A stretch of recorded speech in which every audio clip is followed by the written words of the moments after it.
Hi, I'm TommoF1. You're listening to the Cut to the Race podcast. It's lights out and away we go. Hello and welcome to the Cut to the Race podcast. We're here with a special guest today to talk about all things F1, all things YouTube, and all things content creation. But before I introduce him, we have James in Paris. How are you, James? I'm right, thanks. How are you, Ollie? I'm very good. I always have to say James in Paris because the other James is James in Bournemouth, and it all gets a bit confusing. But our special guest today is Tom McCluskey. You may know him as TommoF1. How are you doing, sir? I'm all right. I wish I was in Paris. Why Paris, James? And also, I used to live in Bournemouth because that's where I went to university. So there's a connection there to the other James. You got it. Yeah, perfect. My girlfriend moved out here to be a translator. So amazing.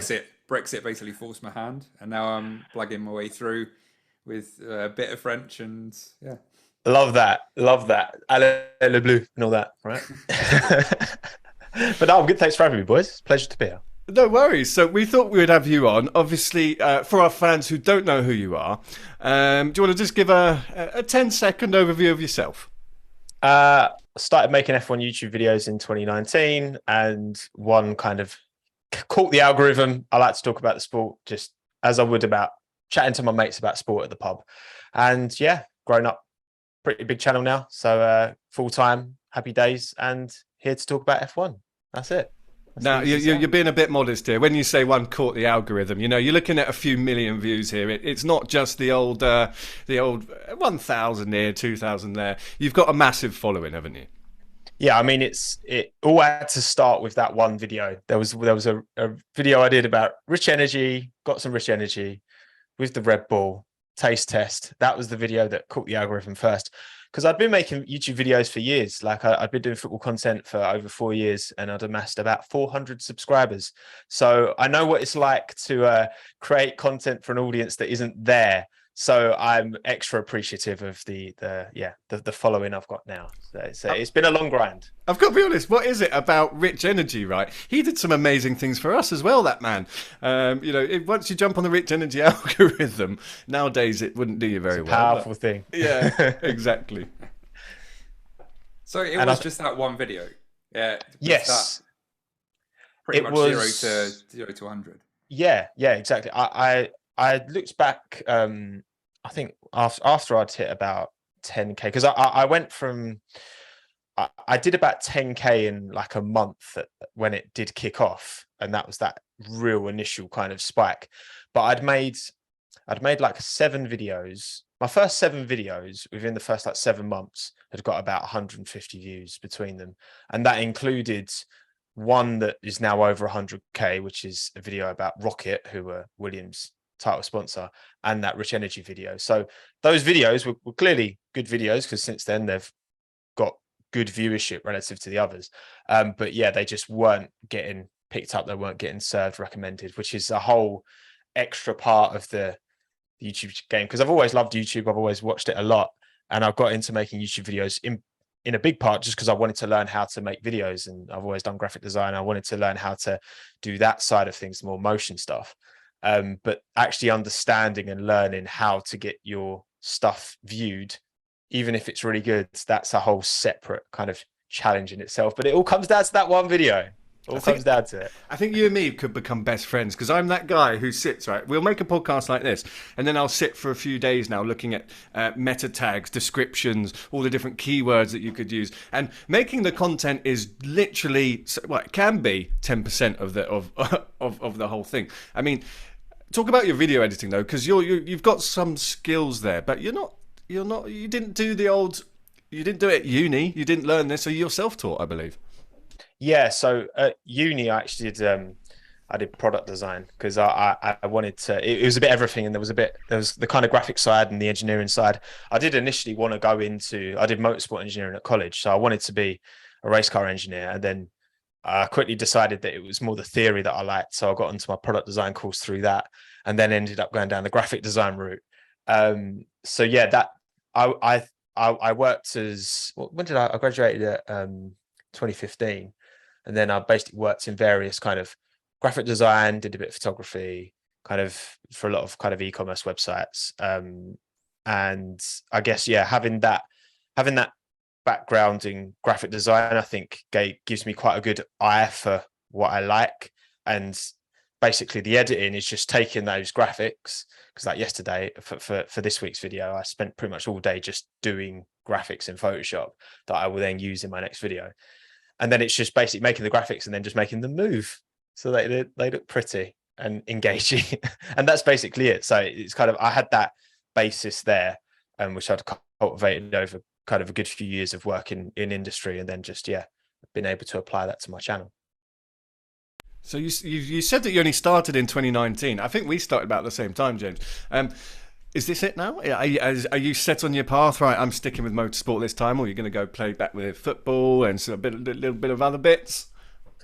No, I mean, I love the F1 content. It's something actually, like, I've never been afraid to kind of try things out, I suppose. Like, I tried out a few different kind of little business ventures when I was at uni that didn't go anywhere, but I'm kind of glad I tried them. Like, obviously the football stuff I did for years, because that was, you know, I was a West Ham season ticket holder at the time because I lived quite close to the stadium. And I also dabbled in kind of a graphic design channel, which does still exist. And it was kind of the choice between the graphic design and the F1. The F1 stuff has been the first thing that's really taken off. So I'm for sure still kind of riding that wave. And yeah, I love it. I love the sport just as much, if not more, than when I started. And it's just, again, I think I've, you know, when I jump on a stream, when I talk about, like I'm talking now with you guys, like, it always just comes back to, I just love racing. I've always loved cars. I've always loved racing. It's always just been something in me. It never came from parents or friends or family. It was just always my thing that I was into growing up. And kind of having this audience and this channel that I can just talk about these things, I love it. I love it. It is literally like, I'm honestly so privileged to be able to do what I do. And I'm honestly like, yeah, it's mad that I'm able to do this full time. So it is. I have to kind of pitch myself sometimes because it's pretty crazy. Yeah. I mean, I guess you kind of picked the perfect time to move into F1, as you said, like doing football, FIFA, whatever stuff before. But 2019 was obviously Drive to Survive. It was 2018, wasn't it? The first Drive to Survive. So, do you think that's helped? Do you think that's helped you a lot? To no end. Helped everyone, I think. Yeah, I mean, I think we've all kind of benefited, anyone who's making content around F1. But, you know, I say this as well because, yes, obviously having my graphic design background has helped, and I think I was able to start with a skill set that meant I could make pretty good videos from the outset. I think my videos have improved a lot since I started. With the F1 stuff. But also with Drive to Survive, with lockdown, with numerous kind of personal circumstances as well. Like, I got furloughed. There's all these things that kind of happened at the right time. And, you know, luck is clearly, and they were things completely out of my control. You know what I mean? So there's a huge dose of that. But at the same time, it's like, there's always those factors, and it's about making the most of it and jumping on the opportunities when they presented themselves. And once that first video started to grow, I knew at that time, I was like, this is an opportunity here, because I knew by then how YouTube worked well enough, having done my football stuff for years, and I've never had a video kind of catch any kind of growth like that. So that's when I then followed it up and kept that snowball rolling, and yeah, haven't stopped since. But yeah, Drive to Survive has been huge, but lots of factors have been huge as well, that just, it's impossible to say if it wasn't for all those things, you know, where the channel, would I still be doing it? Who knows, you know? Yeah, it's definitely, it's like you say, it's keeping that snowball rolling. All you need is that one break. I mean, like, obviously FormulaNerds is doing pretty well now. On like a personal, I got a random thing going viral 6 months after I did it on my own website, which gave me as many views as I'd had in the previous like 3 years. And it just, like, it was some quiz I did that went viral on TikTok, and that's all it takes. But it's a skill, I think, to keep it moving like that. Absolutely, yeah, because it's all well and good having that one kind of peak, and then it's about kind of matching that and continuing to keep that going. Because like with you guys, you could have just let that be a peak and then just like settle in, but it's about kind of seizing those opportunities when they come up, because it's a difficult game. A lot of people are doing it. There's a reason YouTube and content creator is like the most wanted job for, like, you know, kids these days. And there's a lot of people trying it, and I think getting to a space where you can succeed in it, it's hard. It takes a long time, but you know, someone's got to do it. Why not me? It's kind of replaced footballer, isn't it? Like all the kids who were when we were at school at 7 were like, I want to be a footballer. Everyone now wants to be a YouTuber. That's it. I mean, I did my best mate. He's a primary school teacher, and I did a talk at his school, and it was like there were, I don't know how many different classes. There were like 6 different classes, and each one I went into was right. First question, I was like, right, how many of you would like the idea of being a YouTuber? And it was in every single class, it was between a half and 2/3 of the kids put their hands up. And these are primary school kids, you know, it's crazy. Like, they shouldn't even be on YouTube. I think, do you know what? I used to watch Peter McKinnon a lot on YouTube, right? And he was he's been a massive influence to my sort of content creating. And then I go out, I watch every single review video on which camera's the best, right? Which Canon, obviously, because he's endorsed by Canon. I've got a Canon. And then I take out my niece, and we're going around blogging about absolutely nothing. And you're right, it's a trend. And I think content creation is so important to share sort of your views and the way you look at things. I mean, Tom, the way I found you, I remember it was one of your F1 prediction videos, and I remember thinking, all right, this has got a few views on it. I'm going to see what this bloke thinks. And I remember watching it and thinking, oh, that's an interesting opinion. But I think one thing that you've harnessed is getting that audience interaction, because content creation in sort of the new age, okay, maybe we're going a bit deep here, but it's got to be 2 ways, right? There's no point putting a video which people don't feel like they're involved in. How do you keep that sort of balance of people caring what you think, but also wanting to give their own opinion, and then you almost using that? Yeah, I mean, that's something that, you know, right now I want to do more like I used to, because, you know, when the channel's small, I replied to every single comment I'd ever received on my YouTube channel up until I was at about 20,000. So I lit every single one. You can go back. Every single one had a reply, even if it was just like an emoji, because you can't always bring yourself to, you know, I'd be sat on the toilet at work. It's taking maybe slightly longer toilet breaks than I should, just replying to comments. So I was like, how many people, like, I don't know how many people, like, they don't know that I replied to their comment while I was having a shit. And you got to like maximize every time. And I think, you know, now obviously that's not possible. But I still, you know, when I put a video out, within that first kind of, I wait for like an hour, and then within that kind of next couple of hours, I do try and like interact with all of the comments with the most engagement. Because they're typically the ones that are the most either funniest or most popular, like rebuttals or whatever. So I think that helps. I think having done that from the start, and that's what I always recommend to anyone who wants to kind of try this thing, is that really, because people, if someone's going to take time to write a comment, like that's a big thing. You know, they've not just watched your video, they've actually chosen to engage in another way. And I think that helps with that conversation. Because again, I'm not like, there's room for every type of fan, right? And there's a lot of fans who, you know, they have a certain driver that they just, you know, they view the sport through that driver. And you could say that about any sport. You know, you could watch football through only your team and only be interested in your team, and that's fine. There's nothing wrong with that. But the conversation I want to have is, I want to be like, I want to talk openly. I want to have, like, put my opinion and views out there. And maybe I'm, influenced by the biases that we all have, but that's what's an interesting conversation to me. That's when I'm chatting with my mates down the pub about the football, which is typically what it is.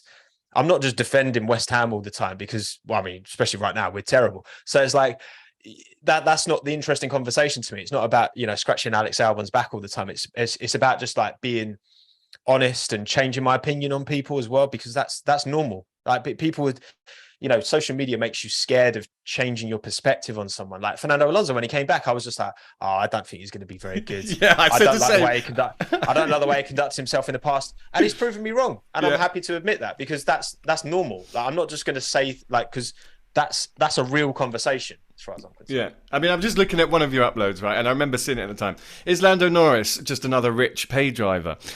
The problem is, this is there forever, right?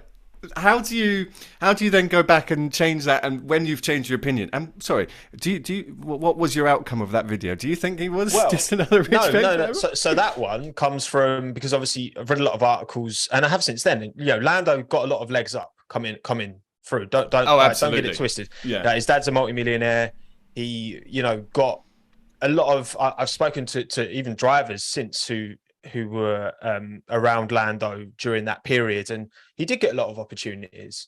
And when he first came into F1, there were articles that were talking about this and highlighting how he got legs up not to the same extent as someone like Lance Stroll, because his dad's a billionaire and he had like a helicopter to every.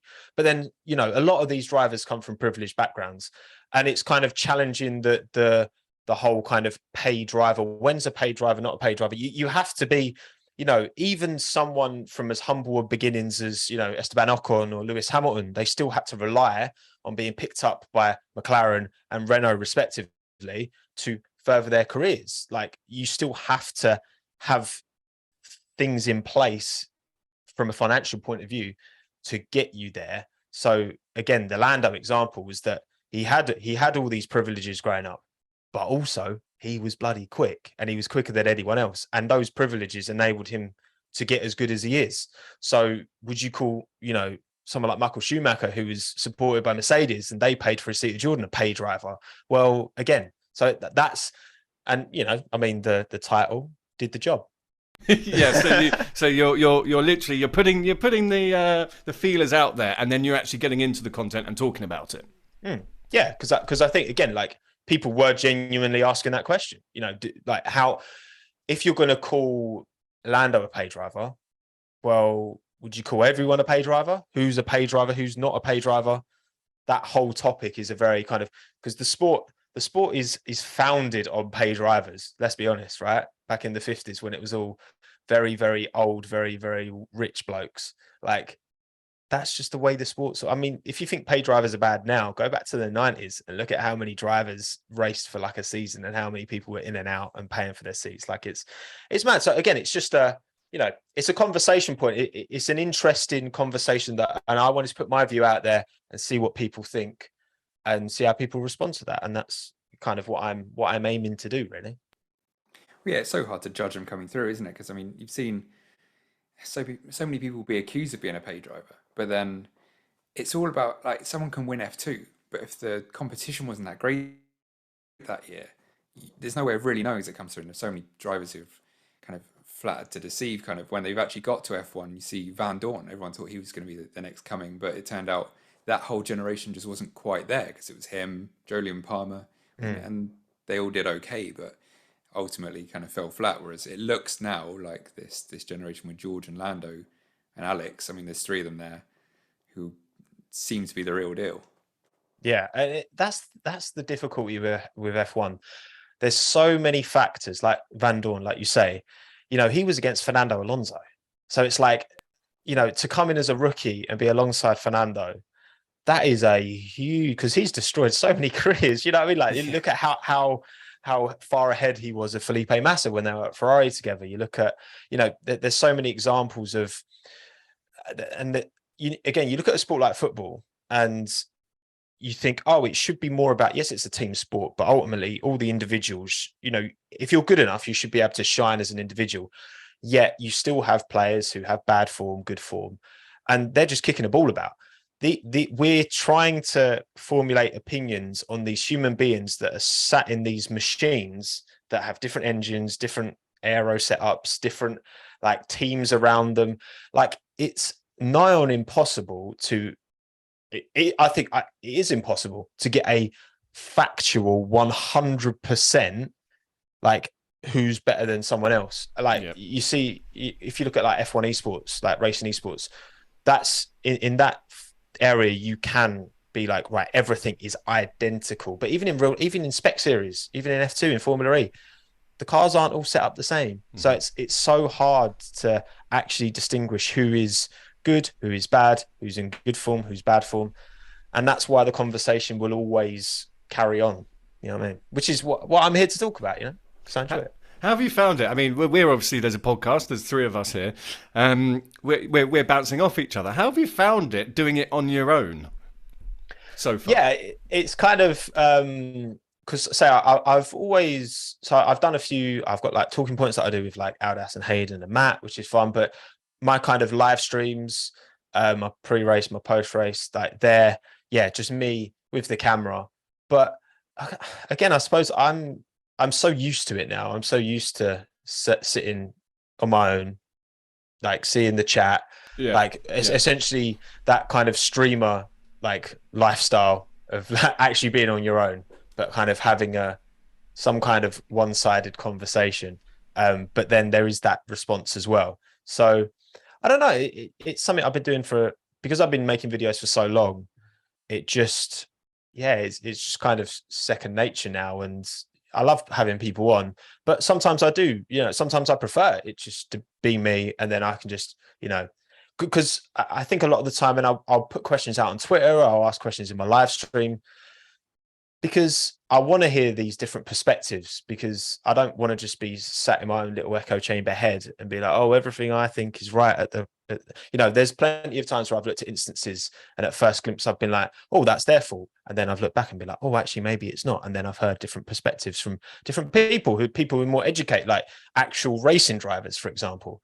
But also, like, just because like no one's got a right or wrong opinion, as long as you're, I think, trying, and this is what I always do, try and look at the sport earnestly and honestly, as objectively as I can, and take the names away. That's why, like, one of my favorite videos I did was when I reversed drivers from like controversial incidents. So like Leclerc Hamilton 2019 at Monza, swapped the cars around, and like I love that video because looking in the comments, there were loads of people who were like, oh, actually, yeah, you know what? Actually, if that was the other way around, I would have been really upset. But because it was Charles winning at Monza, they were like, oh, it's fine. I don't mind. Yeah. Stuff like that. Like, I want to do that one again, because I just think that's the exact kind of content I find really interesting, I suppose, because it's just real. Okay. How did you handle what happened towards the end of last year then? Let's hear, number one, how you handled it. Because let's be honest, it was horrific to handle for all content creators, all news websites. The hate for Formula One and certain, either side was all over the place. What was your view on it? How did you handle it? And what if it was the other way around? Oh man, that was honestly like the maddest year, wasn't it? And I did an actual I did a live stream for that final race as well. Yeah, so it wasn't you should have done that. whatever I said was just going straight out there. And I did actually.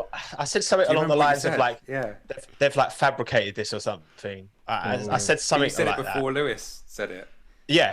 Like as soon as I can't really.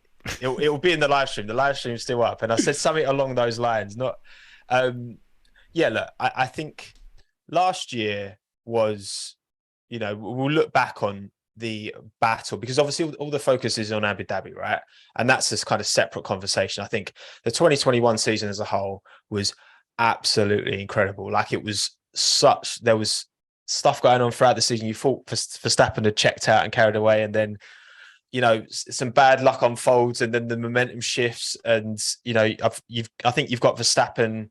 I think last year he was driving in a way that he was like, Lewis is the old guard. I need to come in and like be aggressive. I need to play the. I don't know how much you guys regarding football, but like I relate Max and Red Bull last year to like Atletico Madrid, because they're like very good, but very good at like the dark arts, and like just kind of on the edge of what's legal, and sometimes overstepping that mark.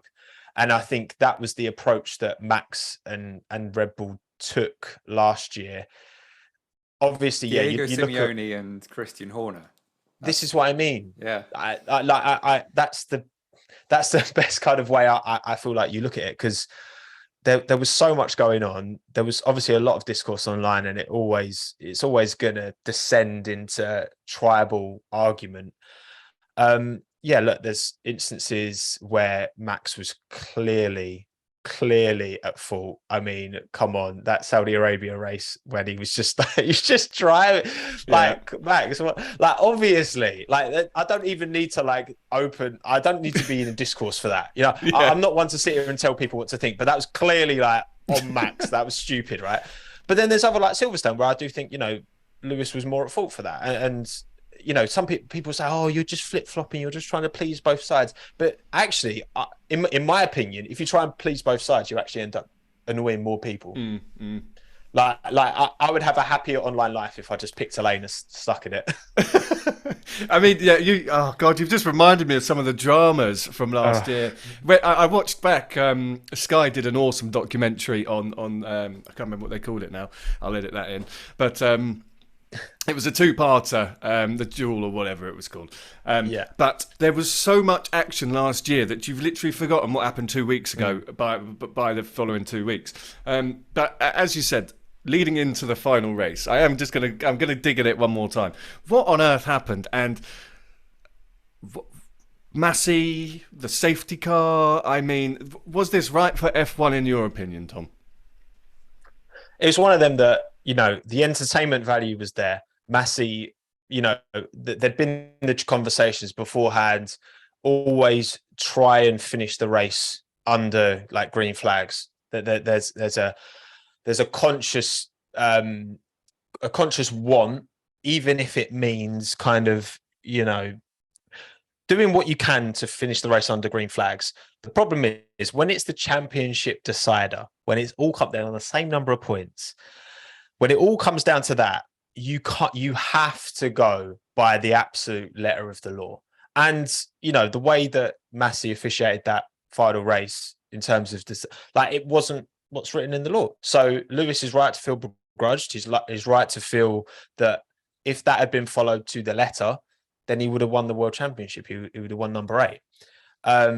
The entertainment value, though, I mean, obviously, once that decision was made, that last lap was just like, it was one of them that it was a shame there wasn't DRS. I'd have loved to see if we had. If Massey's going to like mess with the rules, just let DRS for that last lap as well. Yeah. But you know, I hadn't. That's one thing. No one said that, or at least I certainly haven't thought about that before. That is one of the greatest things that should have happened on that race. If you're going to chuck the rule book out, chuck it all out, right? Yeah, exactly. Because Lewis almost got Max. Well, he kind of got half alongside, didn't he?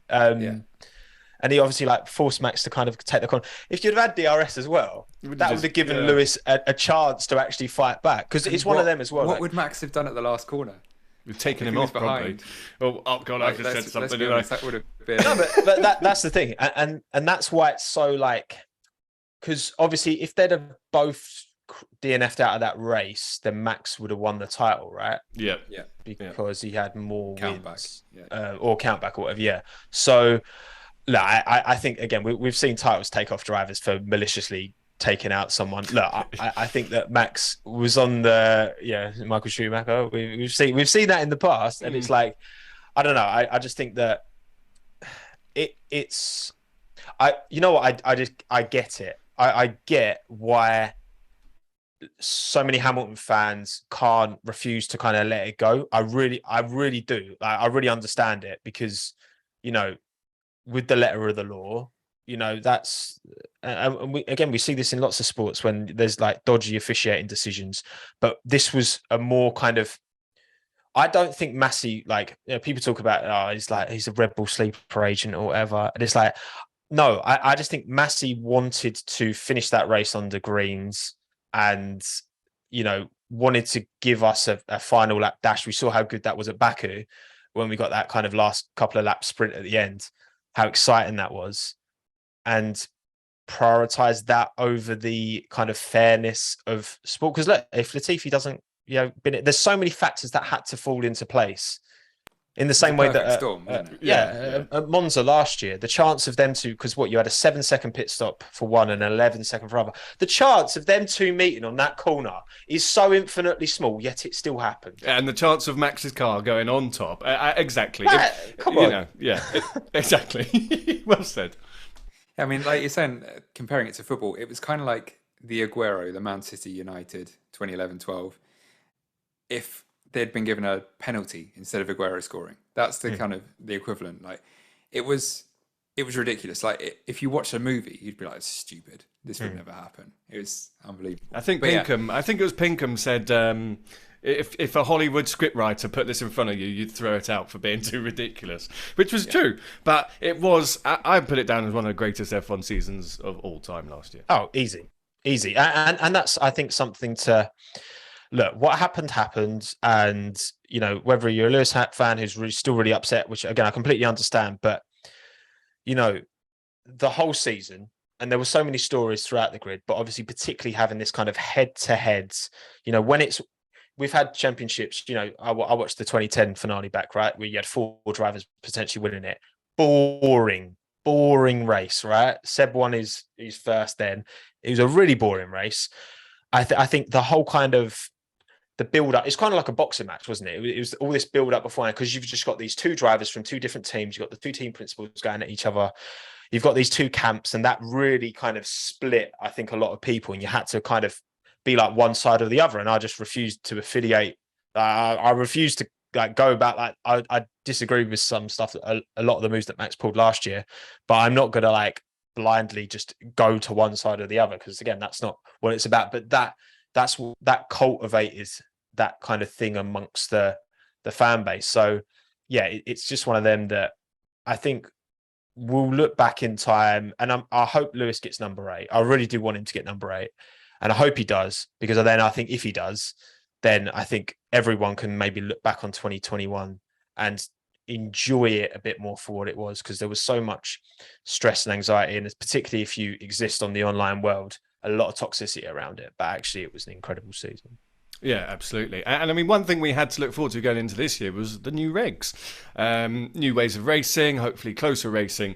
What do you think of this year so far? Obviously, we've had more racing, closer racing. It's not just the Lewis and Max show. Well, it's maybe the Max show. How do you think this season's gone so far? What do you think we got to look forward to? How does it compare to last year? I'm very, very optimistic for the future, because I think typically when we get a new set of regulations from scratch, the gulf between the front and the back is pretty significant.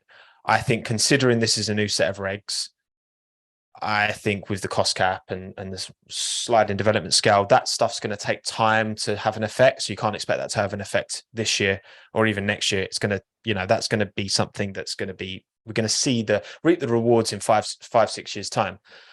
But yeah, all in all, the racing, I think, given its new regs, it's been really good. It should be a Leclerc Verstappen much closer fight, really, shouldn't it?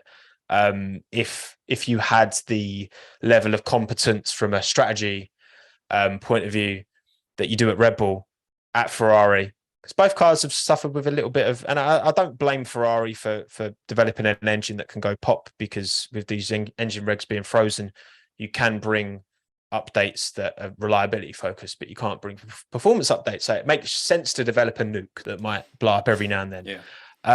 But yeah, I just think that I'm optimistic. I know that there's, you know, there were high expectations. I think expectations maybe were a bit too high. But all in all, I think the future's looking good. Yeah, hopefully, like you say, it's a decent starting point. And yeah, hopefully as the years go by, it will all level up a bit. Hopefully, I mean, it's always likely to be a big 3, but yeah, the budget cap could help. Come on, Williams. Well, yeah, going back to, say, the 90s, the 2000s, you know, I mean, when did you get into F1 originally? I know you said, I watched that Abu Dhabi video you just mentioned, and you said that, so at that point you were watching, but then you kind of grew away from it at uni. So yeah, what got you into it first, and then what pulled you back into it once you'd kind of fallen out of love a bit? Yeah, I mean, because that's the thing, I can't really ask my parents, because they're not that. My mum was never interested in racing. My dad was never interested in cars or racing. It was just something I fell into myself. I think I've always loved cars. Like even when I was a little kid, I always used to like, you know, that was always something I was really into. And then I got into racing through that. But the problem is, yeah, because no one, like no aunts and uncles or friends when I was a kid, I can't ask anyone. I can't be like, oh, when was my first F1 race? Because I I don't know how I would have found it. It would have been on free-to-air TV back in like the, late 90s, early 2000s.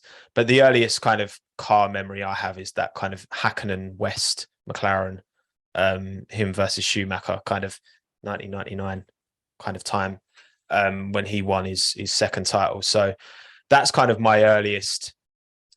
I can picture that car.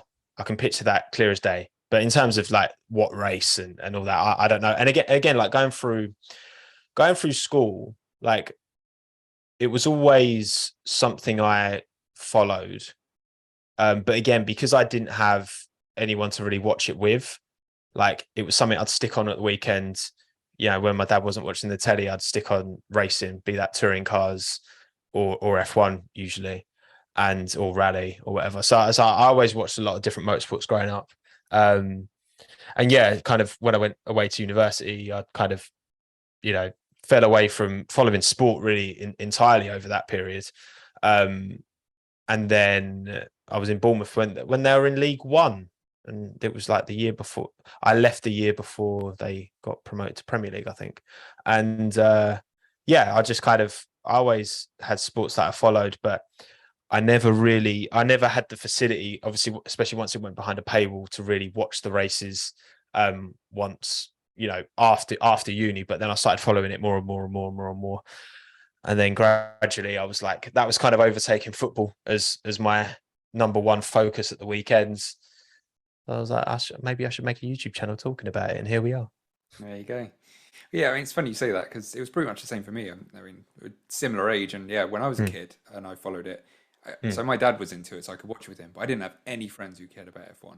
And yeah, it was football and F1 for me. And all my mates love football, and no one cared about F1. It was I think there's one kid a year who likes F1, isn't there? I think that's sort of how it works at school. Yeah, definitely. But yeah, and I think that's it.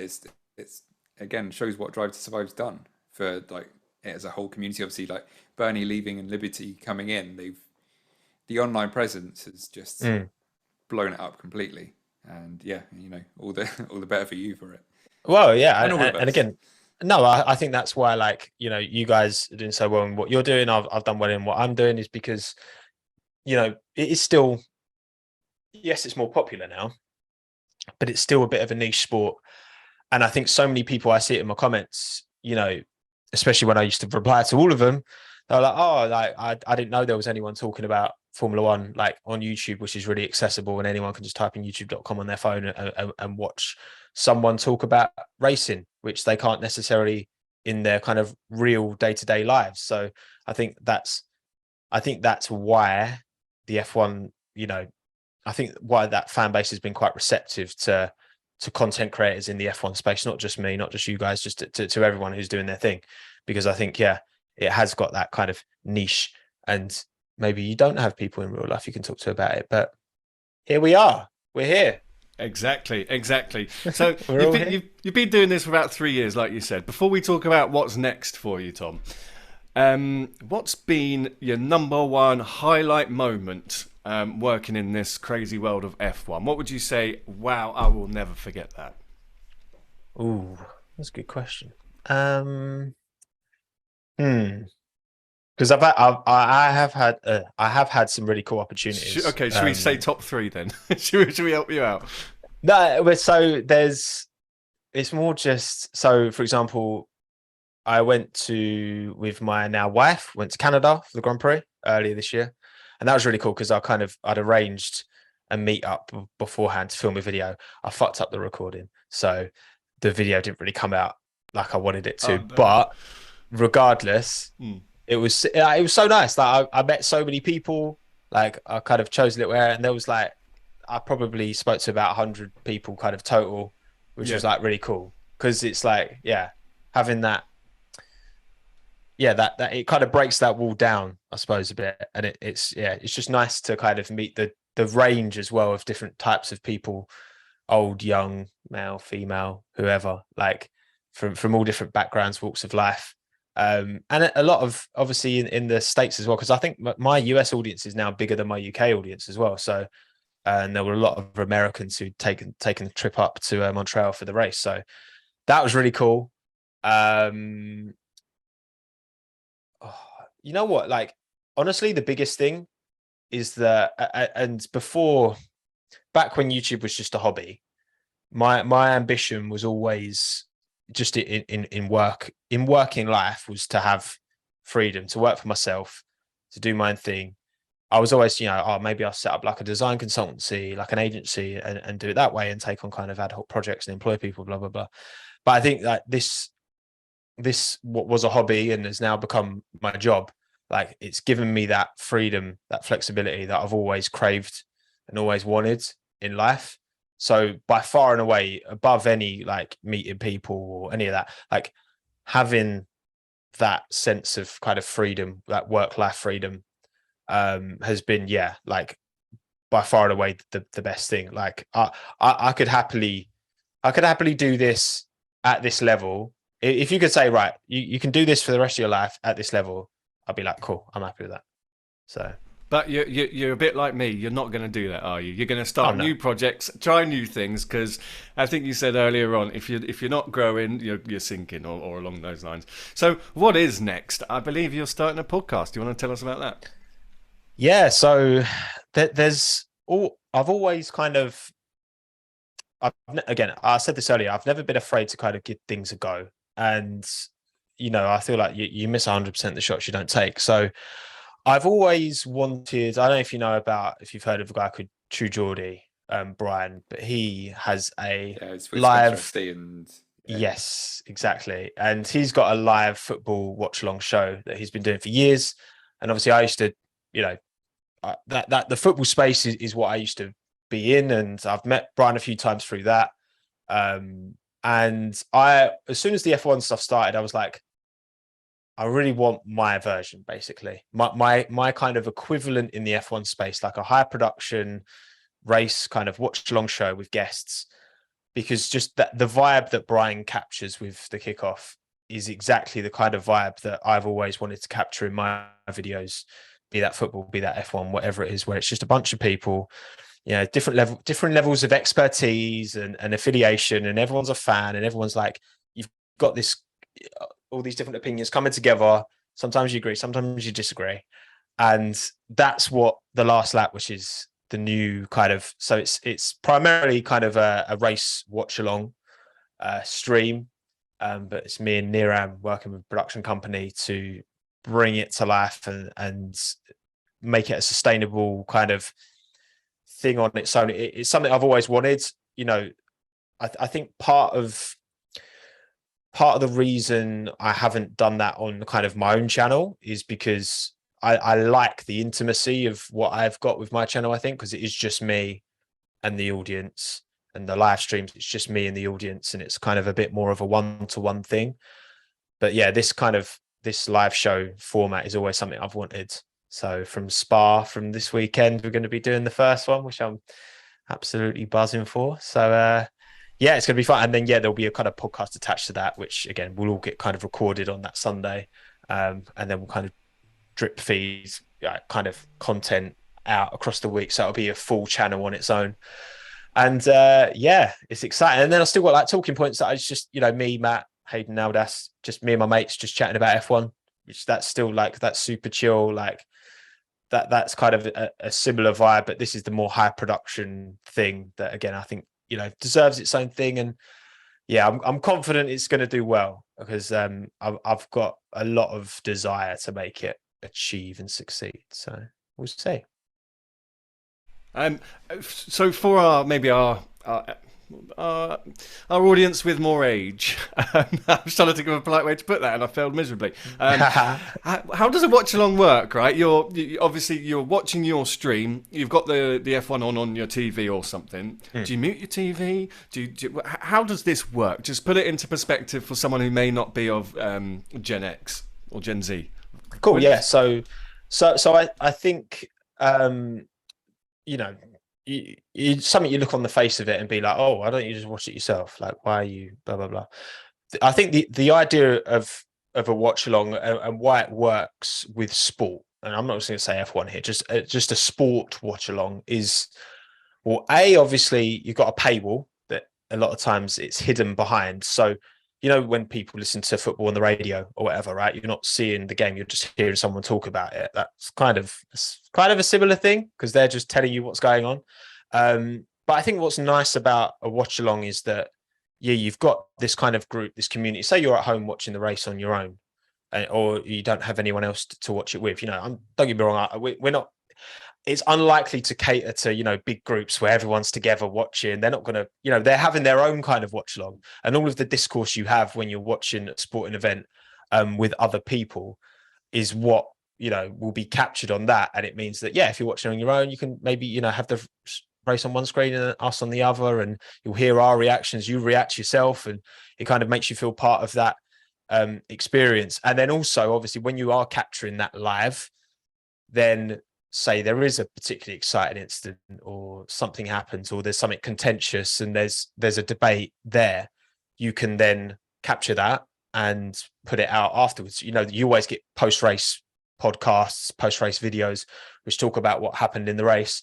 And this is kind of no different. It's kind of capturing that raw, undiluted, you know, initial moments. And then after each kind of show, basically, we'll just kind of go through the race and then talk about it in a more reflective way. And then, yeah, just taking all of that and then just getting as much kind of good, high quality content out of the live experience, but also the post-race kind of VOD. So that's the sales pitch anyway. Well, I tell you what, you've sold me. I'm really looking forward to it. I'm going to give it a go. So before we wrap up, do you want to let the listeners know where they can go to find everything that they need to find about you and follow your content going forward? Sure. So, well, Tommo, Tommo on YouTube, Pink Man with Dog, who's sleeping behind me at the moment. Actually, shall I grab him? I'll grab the dog. Yeah, grab the dog. Ready? Vincent, come here, mate. Oh, he's tired. Oh, there he is. That's almost like your picture, that. Yeah, there you go. The point at the thing. There he is. He was asleep. So yeah, if you see me and the dog, then you click on that, and then on Twitter as well, at TommoF1, Twitter Tommo, because, you know, I mean, people don't like it, but people talk about how much they just don't like it, which is good engagement. So all engagement is good engagement. That's pretty much it. YouTube, Twitter is kind of my two main things. I don't really do anything outside of that. So yeah. Awesome. Well, listen, it's fun. Thank you very much for your time. Thank you for joining us, and we will definitely catch up again soon. Absolutely, boys. Pleasure. Thank you very much for having me. Thank you.